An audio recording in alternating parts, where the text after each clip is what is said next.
Владата укинува или намалува квоти по општествени науки, а отвора нови дисперзирани студии. Експертската јавност бара поголем квалитет, но и повеќе квалификуван кадар. Почна запишувањето на државните универзитети. На 5 јавни универзитети слободни се 25.624 места.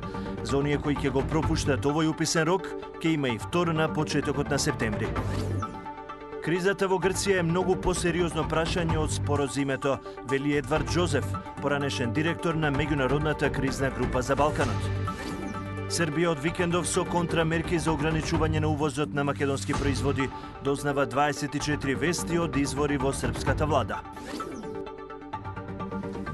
Египет ги брои жртвите по крвавиот ден. Македонскиот амбасадор во Каиро за 24 вести.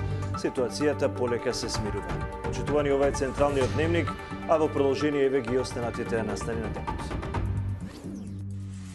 Стотици жртви и илјадници повредени е билансот од немирите во Египет. Состојбата е тензична, приврзаниците на Морси повикуваат на нови протести.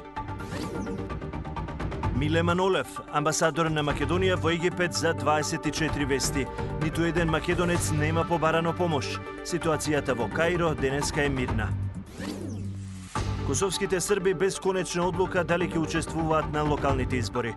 Белград ги повикува да излезат на гласање. 11 повредени во експлозија на композиција со газ во Бугарија. Причина неисправна цистерна. Американскиот војник Бредли Менинг се извини што му дал тајни документи на Викиликс. Подготвен е да се соочи со казна затвор, која може да биде 90 години.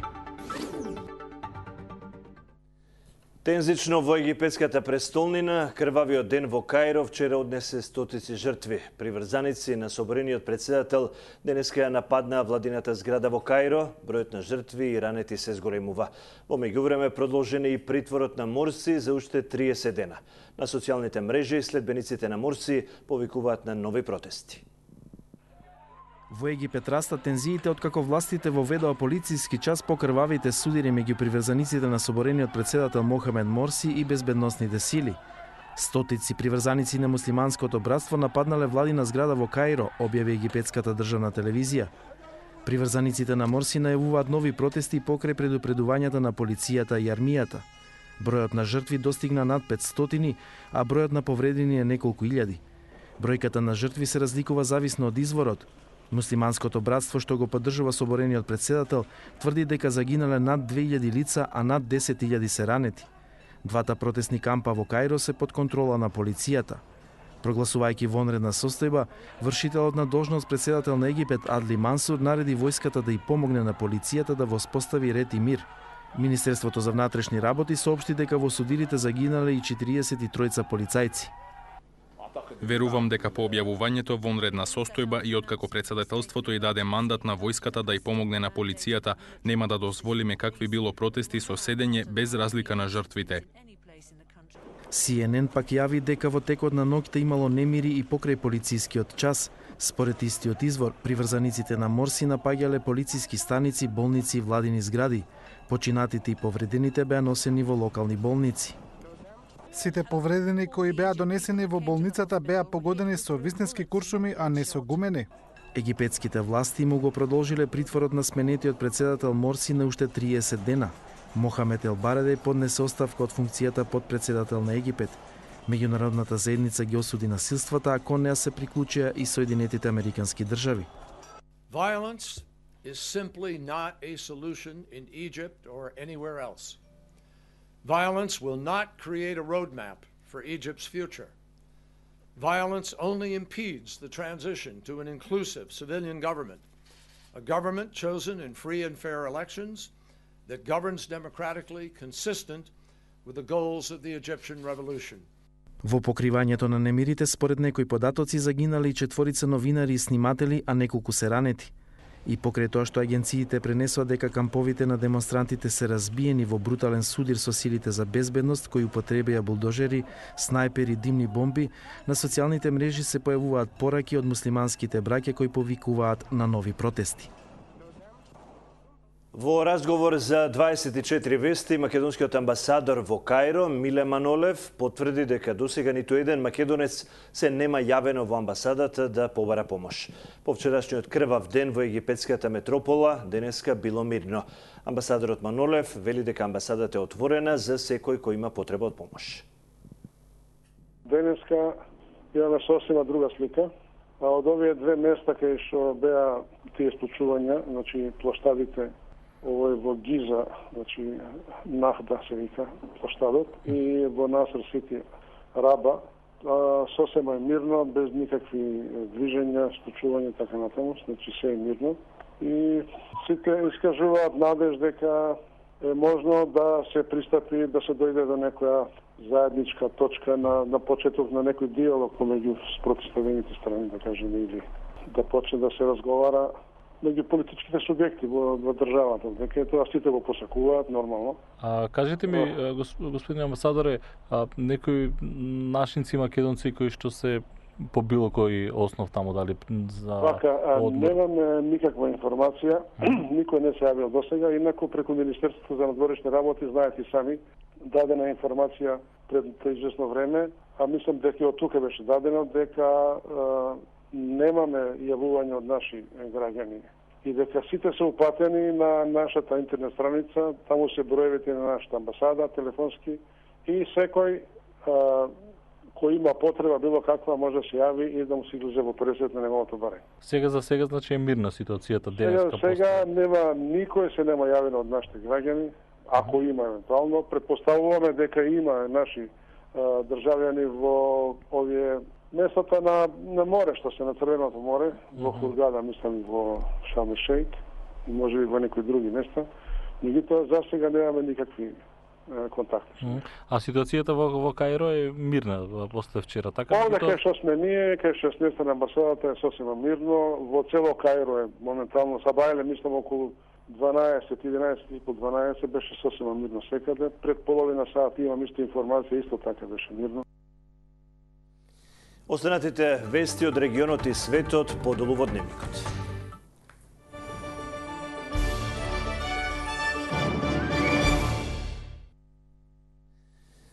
Помалку факултетли, повеќе работници, само вака може да се намали невработеноста и да се раздвижи стопанството, сметаат експертите. Според нив на пазарот на труд му недостигаат квалификувани работници, а не факултетски дипломи. Намалените квоти на дел од факултетите за сметка на зголемувањето на техничките ќе го намали квалитетот на студирање и повторно ќе доведе до хиперпродукција од сите профили. Многу факултетли и малку среднисти. На пазарот на труд се бараат квалификувани работници, а не диплома. Експертите сметаат дека балансот помеѓу факултетската диплома и пазарот на труд треба да се бара во придвижувањето на стопанството и вреднувањето на трудот, а не само во намалување на квотите на дел од факултетите. Според универзитетскиот професор Илија Ацевски, квалитетниот кадар може секогаш да најде работа, но тој се губи во хиперпродукцијата на високообразовни кадри, што ја фрла во сенка важноста на универзитетската диплома. Квалитетот на студиите се поприлично урнисан, не спуштен на пониски степени, и тоа може би се одразува на понатаму во нивното снајдување во процесот на трудот. Ние немаме пазар на труд, да речеме, па да видите да ги одбереме најквалитетните кадри. Не немаме надпреварена компетиција на најквалитетните. Според социологот Илија Ацевски, погубна е државната политика секој втор средношколец да продолжи со образованието. Едноставно, вели тој, секого не го бива за факултет, а последиците од квантитетот за сметка на квалитетот ги трпат и семејството, и стопанството, и државата. Вие некому ќе му земете 5-6 години од неговото време, а што со тоа понатаму? Мислам, таа парола или тој лозунг, како да наречеме тоа, дека сите на факултете, малку е погубен од страна на државата за еден дел, 1%, да не речем 20-30% студентите. Многу занимања кои што не се толку атрактивно, се потребни за општеството, да ги нема веќе. Знаете, стопанството ги бара. Дел од факултетите испратиле барање до надлежните институции пред вториот уписен рок да се зголемат квотите, бидејќи бројот на пријавените студенти бил неколку пати поголем. Ќе побараме ова година, не сум сигурен дали ќе добиеме, меѓутоа должност за наша да побараме. ќе видиме, нас би не било мило да владата да ни одобри проширување, зашто навистина има и навистина многу солидни, одлични ученици што може и нема да влезат на некои групи. Министерот Спиро Ристовски ќе ги разгледа барањата, но без официјален став дали истите ќе бидат прифатени. Ќе ги разгледаме сите тие барања, но во ниту еден момент нема да дозволиме да продуцираме дополнително невработени лица во Македонија. Според податоците на Агенцијата за вработување, околу 17.000 интелектуалци чекаат работа. Почна уписите на државните универзитети за новата студиска година. На 5 јавни универзитети слободни се повеќе од 25.000 места. Кандидатите кои ќе го пропуштат првиот рок за запишување ќе имаат нова можност веќе на почетокот на септември. Почнаа описите за идните академски граѓани на државните универзитети во Скопје, Битола и Охрид. И покрај дисперзираните студии широм земјава, студентите најмногу интерес покажуваат да се запишаат токму на државниот универзитет Свети Кирил и Методи. Најголем интерес и натаму има за општествените науки. Социјална работа за социјална политика. Многу добар успех, кој се надеваме дека ќе примат. Рана и мир. Тоа не интересира ни уште од мали нозе за тоа. Секој со својата струка. Кој како ќе се пронајде среќата таму? За безбедност. Заедно сме. И јас сум многу добар успех, па ќе видиме. Имаме голема конкуренција, ме влече ова и многу сакам да го учам, така да мислам дека ќе имаме и вработување, пошто ми сега имаше нели конкурс за нови полицајци. За психологија. Има повеќе места каде што можам да се вработам и заради тоа се одлучив. И според ректорот на УКИМ Велимир Стојковски, интересот за општествените науки е голем, но во последниве 2 години расте заинтересираноста кај студентите кои сакаат да се запишат на технолошките науки. Во општествените науки секогаш има притисок. Претежно најголемиот број студенти запишуваат на економскиот и на правниот факултет. Меѓутоа, како државен универзитет се разбира дека ние сме должни и да се координираме со поверувачката на пазарот на трудот. Ние во континуитет имаме покачување на интересот за техничките студии. На 5 државни универзитети оваа година има вкупно 25.624 слободни места за идните студенти кои ќе се запишаат во првата студентска година. Од нив 15.063 слободни места се за редовните студенти во државна квота, 7.411 за редовни студенти со кофинансирање и 3.150 слободни места се за вонредни студенти. Согласно одлуката на владата, редовните студенти кои ќе влезат во државна квота ќе плаќаат 200 евра годишно. Редовните студенти кои ќе се запишат во квота со кофинансирање, како и воредните студенти ќе плаќаат по 400 евра, освен ако од самите факултети не е назначено да плаќаат помалку. Студентите пак кои ќе се запишаат на дисперзирани студии на сите јавни високообразовни установи ќе плаќаат 100 евра годишно. Освен веќе спомнатите универзитети, и Тетовскиот универзитет ќе прими документи од 19 до 23 август, а денеска завршуваат уписите на Штипскиот универзитет Гоце Делчев. Повеќе од 6.000 студенти годинава има можност да се пријават за сместување во еден од студентските домови. Министерот за образование Ристовски потврди дека постојат ургенции за добивање место во студентските домови, но од оваа година ќе следува казна за оние кои ќе ја злоупотребат својата функција. Од оваа година максимум ќе дадеме од себе да целиот процес биде исклучително транспарентен, да се намалат сите можности, шпекулации и во некои ситуации реални состојби на ургенции, влијанија и неправилна распределба на студентските места. Единствен критериум ќе бидат критериумите уредени во закон. Едвард Джозеф, поранешен директор на меѓународната кризна група за Балканот, по посетата на грчкиот премиер Антони Самарас на Вашингтон, изјави дека тешката економска криза во Грција ги прави несериозни очекувањата оваа земја да се фокусира на решавање на билатералните спорови, како што е оној за името на Македонија. Целосна будалаштина се изјавите на Самарас дека Грција сега е остров на стабилност. Точно е дека спроведоа реформи, но со Грција се уште најважна е нивната внатрешна ситуација, која е многу сериозна. Тешко ми е да го кажам ова, но другите прашања како што е споразумето бледнеат во споредба со проблемите на Грција. Имаат фашистичка партија, Златна Зора. Потоа имаат министер за администрација, Мицотакис, кој се обидува целосно да ја видоизмени нивната јавна администрација, отпуштајќи толку многу луѓе и притоа се уште се длабоко во долгови. Вели Джозеф, кој што сега работи на Универзитетот Џон Хопкинс во Вашингтон. Градоначалникот на општината Центар, Андре Жерновски, утре ќе го предаде на јавното обвинителство извештајот за вклученоста на општината Центар во проектот Скопје 2014. Членовите на комисијата кои го изработија извештајот, Слагјана Тасева и Драган Малиновски, за 3 месеци треба да го подготват и вториот дел од извештајот, кој пак ќе ги содржи сите конкретни податоци за контроверзниот проект. Во првиот извештај, комисијата утврди низа незаконитости во тендерските постапки, незаконско трошење на буџетски пари, склучување договори со второрангирани автори, поставување на споменици без потребната иницијатива и друго. Првиот сегмент заврши. Тоа беше прелиминарниот извештај кој што требаше да биде доставен по 90 дена. Јас утре, како што и ветив, ќе го доставам материјал од обвинителството. Потоа се надам дека ќе имаме можност да ги демантираме оние кои што велат дека во Македонија не функционира правната држава. Вие сте со Централниот дневник, во продолжение ќе следите. Србија од викендов со контрамерки за ограничување на увозот на македонски производи.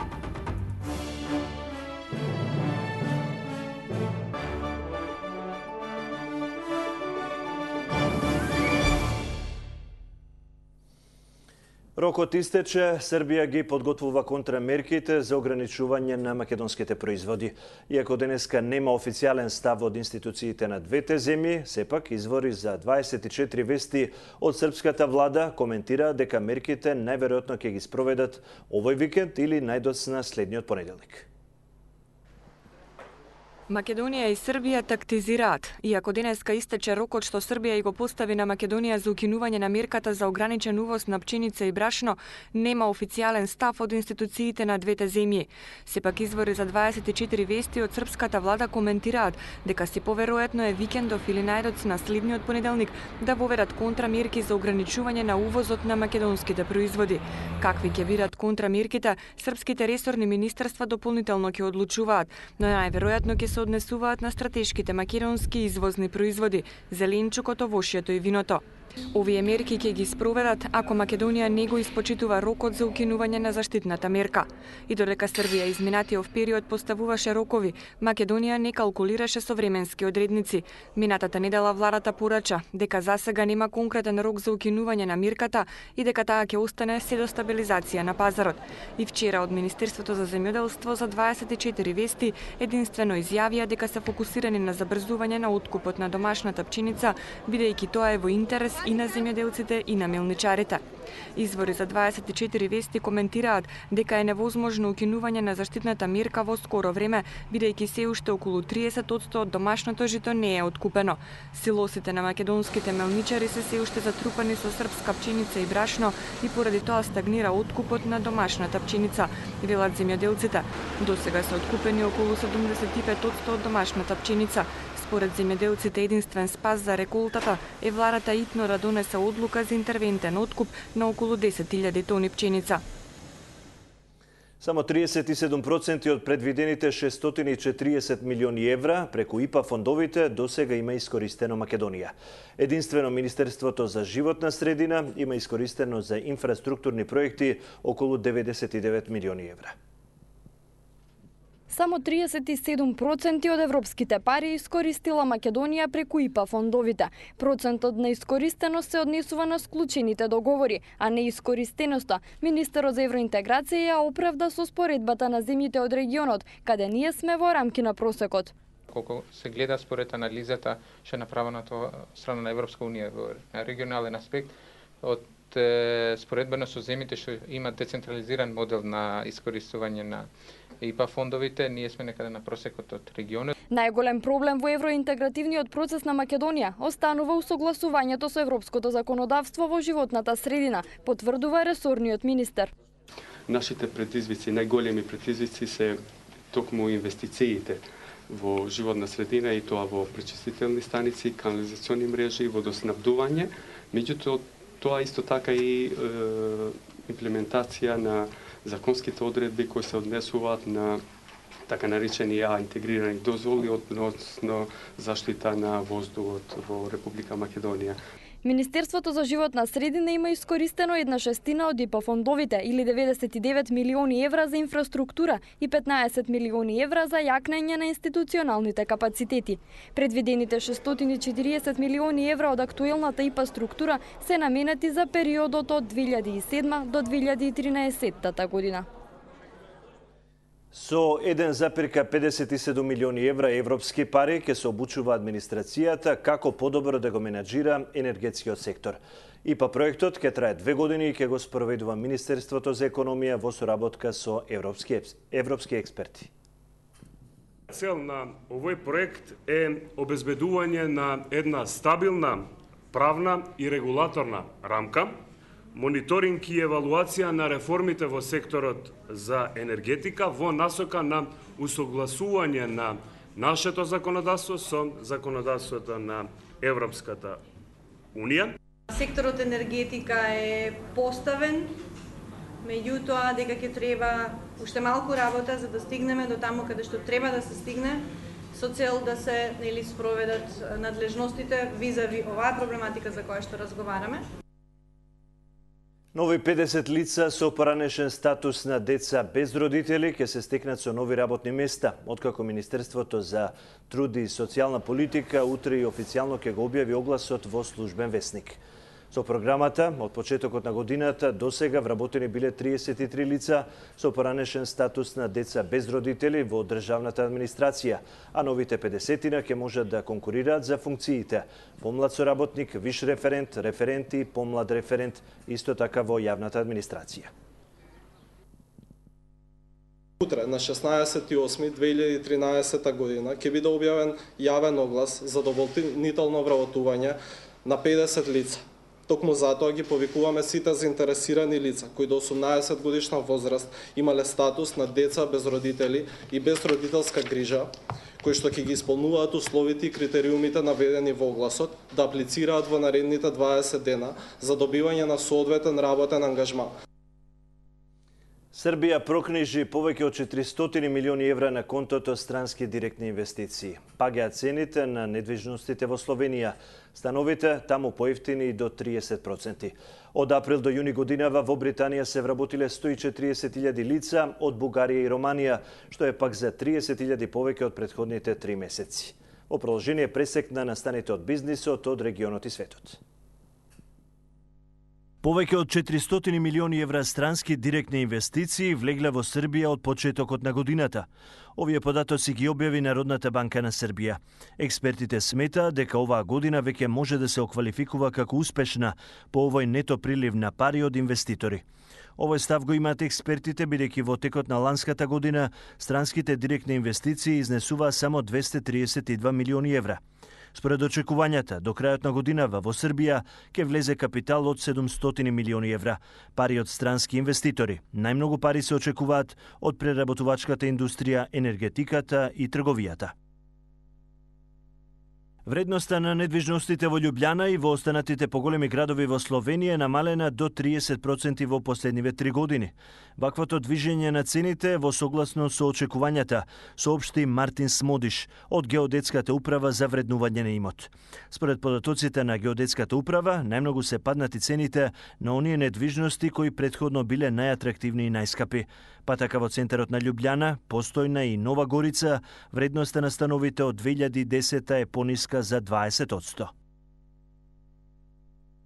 Руската царинска служба го забрани увозот на производи од Украина и сите увозници ги стави на листата под името ризични.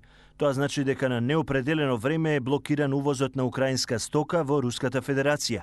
Во јуни годинава на истиот тој список имало околу 40 превозници кои биле ризични, но од вчера се вклучени буквално сите. Од април до јуни годинава во Британија се вработиле 140.000 лица од Бугарија и Романија, што е за 30.000 повеќе од претходните 3 месеци. Според очекувањата, поради истекот на забрана на работни позиции во Британија од овие земји, до крајот на годинава се очекува голем наплив на работна сила. Уште од 2007-та бугарите и романците имаат право да патуваат без визи во Европската Унија. Повеќе од 30 милиони евра Полска треба да врати на земјоделците поради лошата распределба на субвенциите. Европската комисија побара од Полска да ја поправи грешката од 2006 и 2007 година, кога според нив незаконски се делеле субвенциите. И претходно Полска била казнувана за незаконска поделба на субвенциите. Во тој случај оваа земја платила глоба од 800 милиони евра. Економскиот блок го заокружуваме со берзанските движења.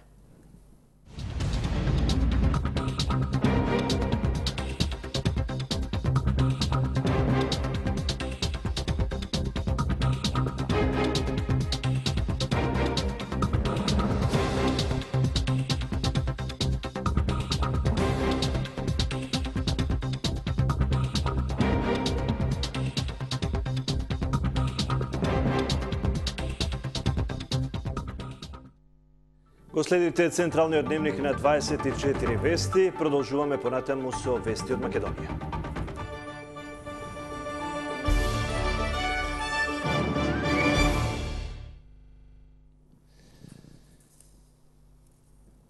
Велешката полиција во автобус открила поголема група сиријци кои од Гевгелија патувале кон Куманово.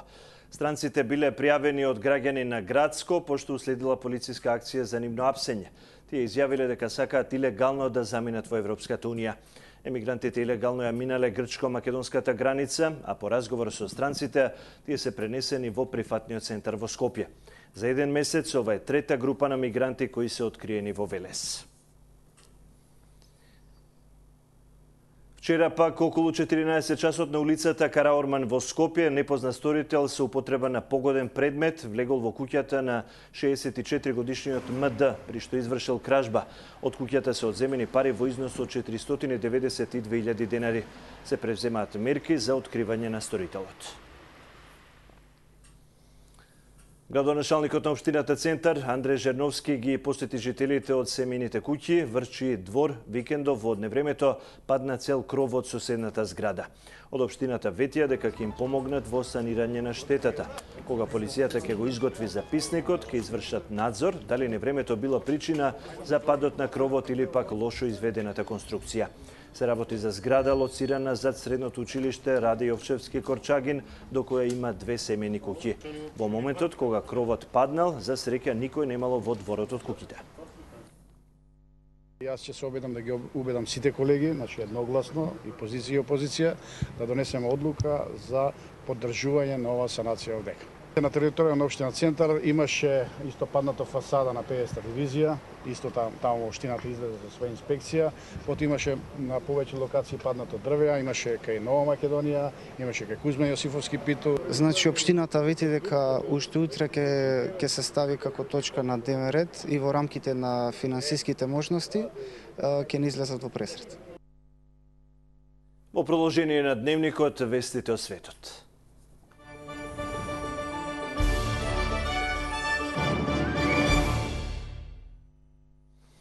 Државното раководство на Србија ги повика србите на Косово да учествуваат на локалните избори на 3 ноември, порачувајќи им дека тоа е најдобриот начин да се борат за српските државни и национални интереси.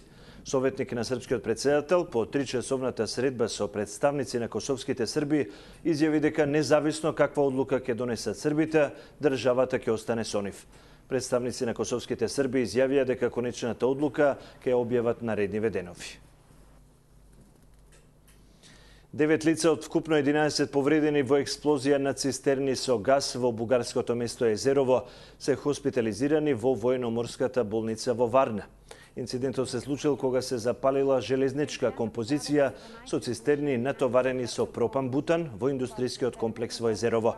За гасење на пожарот биле ангажирани 5 пожарникарски екипи. Бугарското министерство за внатрешни работи соопшти дека експлозијата се случила поради техничка неисправност на цистерната. Заврши вториот круг од обновените израелско-палестински мировни преговори, што речиси 5 години беа во прекин. Средбата се одржа во Ерусалим, на место што беше чувано во тајност за да се спречи протекувањето на информации. Двете страни се договориле да се состануваат секоја недела. Ова е трет обид од 2000-та година за договарање решение за израелско-палестинскиот конфликт врз основа на заедничко постоење на две држави. 23 лица се убиени, а 26 ранети во два бомбашки напада во ирачкиот град Бакуба, 60 км северно од Багдад. Експлозиите се случиле во Кафуле и во близина на една продавница. Бакуба пред неколку години беше упориште на ирачкиот огранок на терористичката организација Ал-Каида. Сирија се согласи да прими експерти на Организацијата на Обединетите нации, кои ќе проверат дали во граѓанската војна во оваа земја евентуално е користено хемиско оружје. Експертите ќе отпатуваат за Сирија во најскоро време. Тие во земјата ќе останат 2 недели. Инспекторите на организацијата ќе истражат 3 предпоставени напади со хемиско оружје. Едниот од нив бил извршен според сирискиот режим и Русија од бунтовниците на 19 март во градот Хан ал-Асал во северната провинција Алепо со газ од сарин. Американскиот војник Бредли Менинг се извини дека му дал тајни војни документи на Викиликс, што представуваше најголемо одлевање документи во американската историја. Тој пред судот во Мериленд изјави дека ова ги повредило Соединетите американски држави. Менинг воедно рече дека е подготвен да се соочи со казната, а може да добие казна од 90 години затвор. Селекторот Јаневски задоволен од резултатот, но не и од играта. Македонија ја прекина серијата порази во пресред на квалификацијските дуели за светското првенство. Кошаркарите сакаат да се прикажат во најдобро светло на свечената пригода против Литванија. Струшкиот ракометен турнир за подигнување на формата пред почетокот на регионалните надпревари и мечевите во европската елита. Шампионката на Вимблдон Марион Бартолија заврши тениската кариера. И пред самиот крај на дневникот уште една занимлива вест за најстариот човек на планетата, кој има 123 години. Неговото име е Кармело Флорес Лаура и живее во Боливија. На 4000 метри височина се наоѓа неговата стара куќа со сламен покрив и земјен под. Оди без помагала, неписмене, нема заби, но джвака листови од кока. Вели дека му недостига сопругата која починала пред 10 години. Тој е татко на 3 деца, но само еден од неговите синови е жив, има 40 внуци и 19 правнуци. Со ова го завршуваме ова издание на Дневникот на 24 вести. Гледајте ни во 20 часот.